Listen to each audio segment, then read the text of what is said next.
আসসালামু আলাইকুম, welcome back to my channel. আশা করি আপনারা সকলেই ভালো আছেন। আল্লাহর রহমতে আমিও ভালো আছি। চলে এসেছি নতুন আরেকটি রেসিপি নিয়ে। আমার আজকের রেসিপি লইট্টা ফ্রাই। এটা খেতে কিন্তু অসম্ভব মজা আর তৈরি করতে বেশ সহজ। খুব অল্প কিছু উপকরণে কিন্তু এই রেসিপিটা তৈরি করা যায়। চলুন দেখে আসি। এখানে আমি 250 গ্রাম লইট্টা মাছ নিয়েছি, 1 চামচ আদা বাটা, 1 চামচ রসুন বাটা দিয়ে নিয়েছি। এরপর এর মধ্যে দিয়ে দিব 1 চা চামচ পরিমাণে হলুদ গুঁড়ো। এরপর দিব মরিচের গুঁড়ো 1.5 চা চামচ। দিয়ে দিব জিরা গুঁড়ো 1/2 চা চামচ, লবণ স্বাদ মতো। আর দিয়ে দিচ্ছি 1 ফালি ছোট এক টুকরো লেবু। এই লেবুটা আপনার লইট্টা মাছ যেহেতু সামুদ্রিক মাছ, এর ভিতরে কিন্তু বেশ ভালো পরিমাণে একটা আষ্টে গন্ধ থাকে। এই লেবুটা দিলে কিন্তু এই আষ্টে গন্ধটা আর থাকে না। আর লবণটা একটু স্বাদ মতো দিতে হবে, কারণ সামুদ্রিক মাছ কিন্তু লবণাক্তই হয়, সেহেতু লবণটা একটু বুঝে শুনে দিতে হবে। এখন মশলাটা হাত দিয়ে একটু ভালো করে মাখানো শেষে অল্প অল্প করে মাছ নিয়ে খুব ভালো করে আমি একদম মেখে নিব। মাখানো হয়ে গেলে 20 মিনিটের মতো এক সাইডে রেস্টে রেখে দিব। এখন আমি পারফেক্টভাবে বেসনের ব্যাটারটা তৈরি করে নিব। এখানে আমি মেজারমেন্ট কাপের 1 কাপ বেসন নিয়ে নিয়েছি আর 3 টেবিল চামচ পরিমাণে চালের গুঁড়ি নিয়েছি। 1 চা চামচ পরিমাণে বেকিং পাউডার, 1 চা চামচ জিরা গুঁড়ো, 1 চা চামচ হলুদ গুঁড়ো আর দিয়ে দিচ্ছি 1.5 চা চামচ মরিচের গুঁড়ো। ঝাল যদি আরও বেশি খেতে চান বাড়িয়ে দিতে পারেন, কোনো সমস্যা নেই। এখন একটা চামচের সাহায্যে খুব ভালো করে মিশিয়ে নিচ্ছি। দিয়ে দিচ্ছি স্বাদ মতো লবণ। আপনাদের যদি মনে হয় বেসনটা দলা পাকিয়ে আছে, তাহলে একটু চালনি দিয়ে চেলে নিতে পারেন। এতে করে কিন্তু ব্যাটারটা খুব স্মুথ হবে, ভেতরে কিন্তু কোনো দলা থাকবে না। এখন দিয়ে দিচ্ছি 1 চামচ পরিমাণে আদা বাটা, 2 চামচ পরিমাণে রসুন বাটা দিয়ে এখন আমি পানি দিয়ে দিচ্ছি। আর এখানে আমি 1 কাপ পরিমাণে পানি রেখেছি, দেখি এখন কতটুকু লাগে। আর পানিটা কিন্তু আমি একবারে দিয়ে দিচ্ছি না, আস্তে আস্তে অল্প অল্প করে দিয়ে আমি ব্যাটারটাকে গোলাচ্ছি। দেখতেই পাচ্ছেন আপনারা।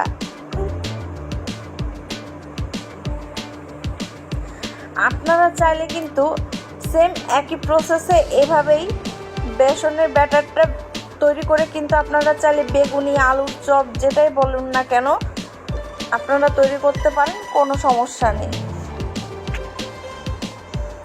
আমি আবার একটু পানি দিয়ে দিচ্ছি।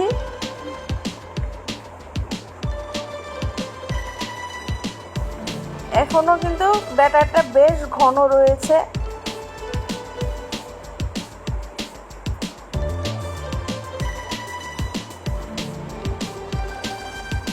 এটা খুব ভালো করে ফেটতে হবে, যাতে কোনো বাবলস বা কোনো দলা যেন না থাকে।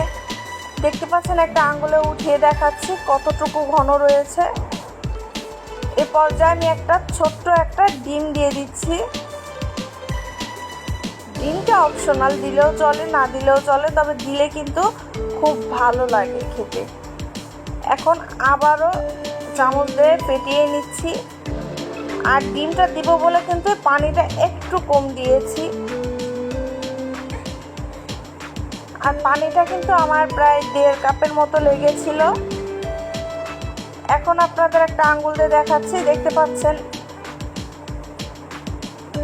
আপনার বেসনটা যদি এইরকম লেভেলের হয় তাহলে একদম পারফেক্ট আছে। এর থেকে বেশি ঘন বা পাতলা যেন না হয়। এখন ভাজতে চলে যাব। কড়াইতে পর্যাপ্ত পরিমাণে আমি সয়াবিন তেল ভালো করে গরম করে নিয়েছি। এখন আমি মাছগুলো বেসনে চুবিয়ে আমি তেলের উপর দিয়ে দিচ্ছি। আর বেসনটা চেষ্টা করবেন একদম পারফেক্টভাবে তৈরি করতে, তাহলে কিন্তু অনেকক্ষণ পর্যন্ত মাছটা ভাজার পরেও ক্রিস্পি থাকবে।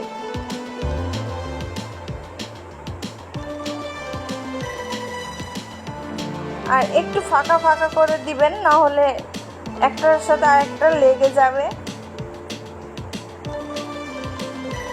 যখন এক পাশে একটু কালার চলে আসবে তখন আমি এটাকে উল্টিয়ে দিব। আর এই মাছটাকে আমি একদম গোল্ডেন ব্রাউন করে ভেজে নিব। এই যে দেখতে পাচ্ছেন কি কালার, এখন আমি উঠিয়ে নিচ্ছি। আমি সেম একই প্রসেসে পরের ব্যাচেও এভাবে করে ভেজে নিব। আজকের রেসিপিটা কিন্তু খুবই সিম্পল, খুবই অল্প উপকরণে কিন্তু আপনারা এই লইট্টা ফ্রাইটা বাসায় তৈরি করতে পারেন, যেমনটা আপনারা কক্সবাজারে খেয়ে থাকেন।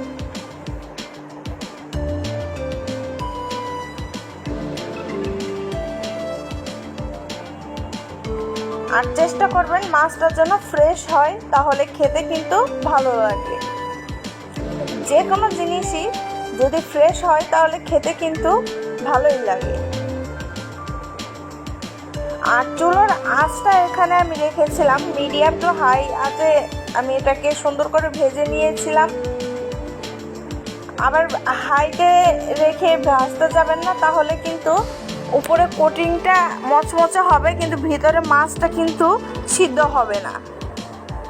একটু সময় নিয়ে যদি আপনারা ভাজেন তাহলে কিন্তু পারফেক্ট হয়, ভেতরে মাছটাও খুব সুন্দরভাবে কুক হয়, আবার উপরের বেসনের কোটিংটাও কিন্তু মুচমুচে হয়। তো ভাজা হয়ে গেছে, এখন আমি পরিবেশন করে নিচ্ছি। এই যে তৈরি হয়ে গেল আমার আজকের রেসিপি লইট্টা ফ্রাই।